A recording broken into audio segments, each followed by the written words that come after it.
Indeed. Well, it's time now for our paper review. Joining us this morning is Mark Sabah, who's International Affairs campaigner. Good morning to you. Good morning. How are you? Well, I'm very well, thank you. What do you think about the Raab thing, very quickly? So I think that I've met Raab several times. I think he's a very tough politician. He was great on dealing with major campaigns of human rights issues and so on. And I suspect that it's a bit of some civil servants not being able to deal with the expectations that he had. And possibly there is a shift in the way that people expect to be treated in the workplace. So maybe things have changed, that people expect to be told a little bit, that's not great, but this is how you could do it better, instead of the old-fashioned way, this is rubbish, start again. Yes.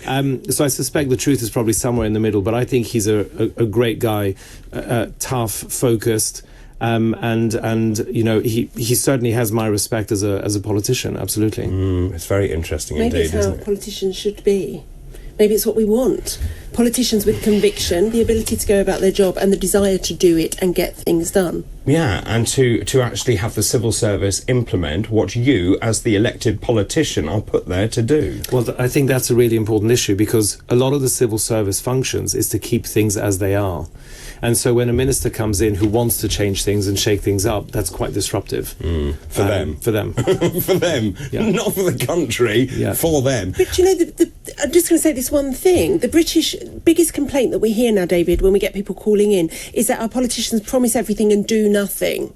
So here we have a politician. That's a great point. Here we have a politician trying to do something. And he can't. And he can't, because he's a bully. He's a bully and he's stopped by the civil service. It's really interesting, this, and I just can see the numbers of messages coming in. I mean, pretty much everyone so far is on Dominic Raab's side. Yeah. That's going to be very interesting watching that play out, actually. Let's move on, if we can, to your papers. Now, you've chosen some corkers of stories. You start with iWeekend. I work in international affairs, so naturally, as I go through the papers, I look for the stories that have an international aspect. But the first one I've picked on is the UK, James Cleverly, has sanctioned some Russian officials for jailing Vladimir Kara-Murza, who is a British citizen. He was jailed for 25 years for opposing the war in Ukraine. Right. He was charged with treason. And, of course, that's an incredibly long sentence for opposing a war. The question is not that I applaud, well done for sanctioning some policemen and judges in Russia. The question is, what is the government doing to get him back? Not only him, but in the case of Jimmy Lai in Hong Kong, another British citizen who's being held in prison, what is the government doing to bring them back? And what is the government doing? I would argue not enough. And sanctioning is not enough. What are you doing to release them? What pressure are you placing on those governments to bring our own citizens back? And I think that the biggest fear is that this is a knee-jerk good news reaction. James Cleverly can go, look, I've sanctioned a policeman in Russia. Because but as you say, it makes no difference to the poor person who is incarcerated. Correct. And I believe that it was done because the US sanctioned people and the EU sanctioned people. We were being left behind.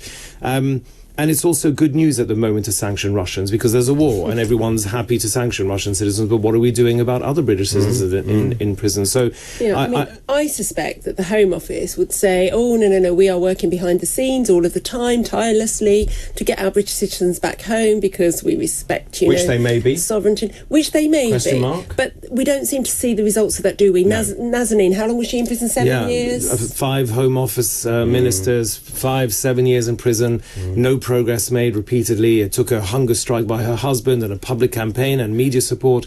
And eventually, of course, she was traded for, was it £400 million? A debt going back to the 70s. Which we owed them. Yeah. But essentially, that's how she was released. And again, I would argue that when the government says we're working behind the scenes, why behind the scenes? Why not tell people what you're doing? Because the Americans are quite out there with when they've got people abroad, aren't they? They actually speak about and they what do they're press doing. conferences saying this is what we're doing, this is how we're going to get them out. Interestingly, I also think that would restore faith in the political system. If you knew, as a British citizen, if you're wrongfully incarcerated, the British government will stand up for you. Correct. And I mean, there's a story all over the press today about this Miss England who got arrested in Mexico for drug smuggling. Now, I don't know all the details other than having read about it, and the only information we have about what is the government doing is usually the last line in every story that says the Foreign Office has confirmed they are assisting a British citizen in Mexico. Well, that's helpful. Well, great. I mean, if she did do it, then tell us. And tell us what the hurdles are. If she didn't do it, tell us and tell us what the barriers are to bringing her back. I don't believe in this whole secrecy is the right way. No, I think you make a very good point. I would say that I think if you go to a country that has strict drug laws and you flout them, that's up to you. And we shouldn't waste any time at all. Well, also we need to educate our citizens on those strict drug laws so that they understand this is not the same as being in the United Kingdom, where you might get actually smacked on the wrist. And it was 13 kilos she was carrying. I mean, yes. I mean, it's hardly a small amount. But just in terms of that, and that's very interesting actually, in terms of what is the British government doing. Are we pointing the finger again at the civil service? I would say that the Foreign Office's job is stability. Don't rock the boat. And I think that's been the case now. That's their own self-title, is it? Or the Foreign Office believes that's its mantra? It's unofficial, obviously, but the role of the Foreign Office is to maintain the status quo.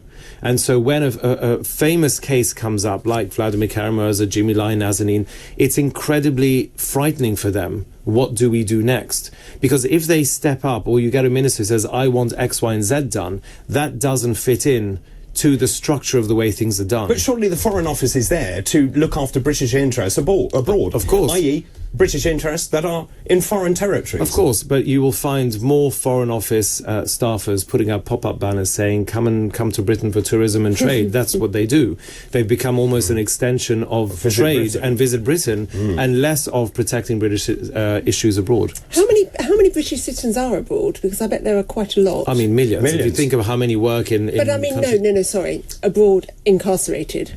I don't have an exact figure. But it's going to be big, isn't it? It's going to be more than this odd case here. It also depends on how big the crime is. So if you consider people who've been locked up for drunken behaviour in Magaluf, it's a very different proposition to somebody arrested for 25 years in Russia. Yeah, absolutely. And the way they manage it is different. But I think the civil service is quite good at dealing with drunk partygoers in Magaluf, because that means, getting them a passport, getting them a flight back is easy. Getting them out. It's easy. Yeah, and actually I had dinner with the British ambassador in, I think it was the ambassador or the embassy in Spain, and he was telling me that is basically what they do every single day, is deal with drunk people, or indeed people who are so drunk they dive off rocks and break their necks as a result, and then you have repatriation back to the United Kingdom. You're so showbiz.